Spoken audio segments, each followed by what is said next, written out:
Guys এখন রাতের বাজতেছে 12টা।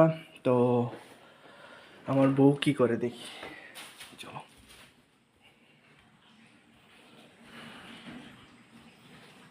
এই তুমি কি করছো?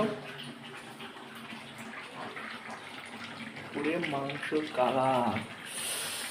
রাত 12টা বাজে, তুমি এত রাত্রে মাংস কেন রান্না করছো? আমরা কালকে ভোরবেলা মানে সকাল ভোরবেলা 5টায় বাসা থেকে বের হবো দিদির বাড়িতে যাওয়ার জন্য হায়দ্রাবাদ। তো তার জন্য আমি এখানে কষা মাংস করতেছি আর হচ্ছে রুটি করবো। ওরে কালার, এত সুন্দর কালারই তো কেউ আনতে পারবে না। আমার তো জিভে এখনই জল চলে আসছে। ওইটা আবার কি? এটা হচ্ছে কি জানি বলে রুটি আর কষা মাংস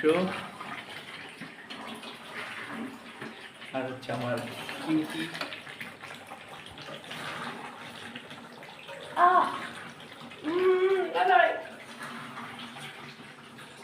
রান্না করো, আমি ঘুমাই। এই না টাটা।